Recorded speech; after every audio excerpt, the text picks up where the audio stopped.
আসসালামু আলাইকুম বন্ধুরা, কেমন আছো? আলহামদুলিল্লাহ আমি ভালো আছি। তোমরাও হয়তো আল্লাহ পাকের অশেষ রহমতে ভালো আছো। আমি আজকে তৈরি করেছি পাতাকপি দিয়ে মুরগির মাংস রেসিপি। তো আমার এই পাতাকপি মুরগির মাংস রেসিপিটা তোমাদের কাছে কেমন লাগলো অবশ্যই কমেন্টের মাধ্যমে জানাবে। তো বন্ধুরা দেখতে থাকো আমি পাতাকপি দিয়ে মুরগির মাংস রেসিপিটা কিভাবে তৈরি করলাম। এখানে আরেকটি কথা বলে রাখি, এখানে আমি পাতাকপি বলছি, অনেকে বাঁধাকপি বলে, যে যে নামে ডাকে আর কি।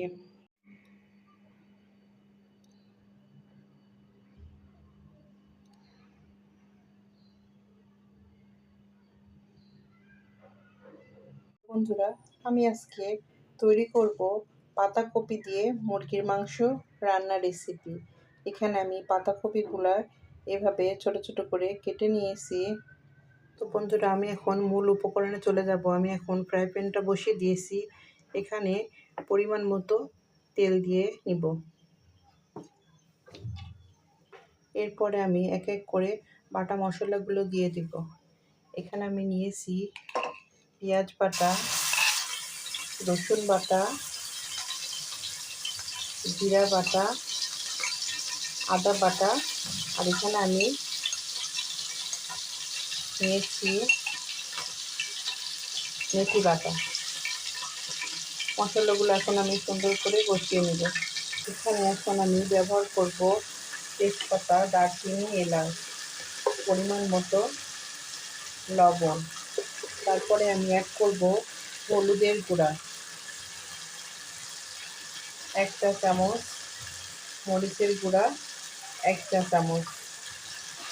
সবগুলো উপকরণ সুন্দর করে কষিয়ে নেব।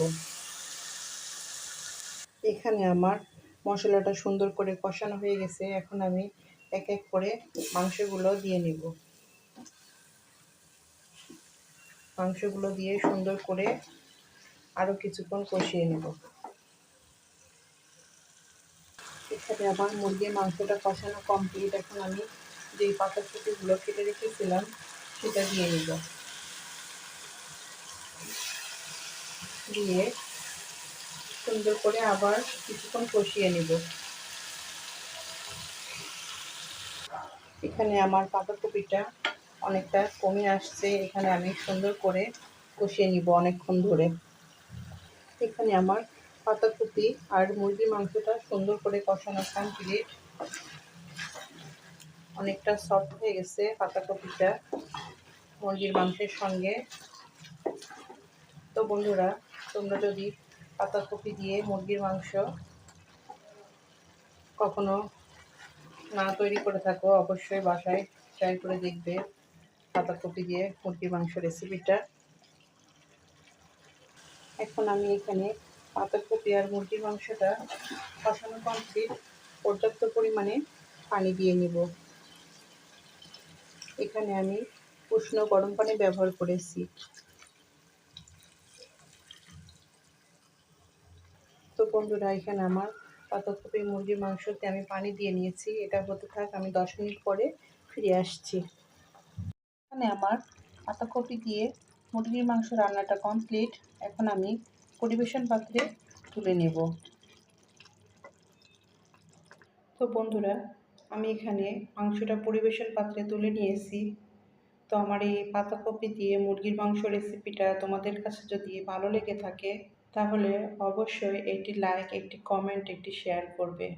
আর যদি খুব বেশি ভালো লেগে যায় অবশ্যই ফ্যামিলির সঙ্গে শেয়ার করবে। আর কমেন্টের মাধ্যমে জানাবে আমার এই পাতাকপি দিয়ে মুরগির মাংস রেসিপিটা কেমন লাগলো তোমাদের কাছে। আর খুব বেশি ভালো লেগে গেলে অবশ্যই পাশে থাকা বেল অপশানটি অন করে রাখবে। আমি নতুন নতুন রেসিপি ছাড়া মাত্রই তোমাদের কাছে নোটিফিকেশন চলে যাবে। আমার এই পাতাকপি মুরগির মাংস রেসিপির সঙ্গে যারা এতক্ষণ পর্যন্ত আছে তাদেরকে অসংখ্য অসংখ্য ধন্যবাদ। অনেক ভালোবাসা রইল তোমাদের জন্য। আল্লাহ হাফেজ। আসসালামু আলাইকুম।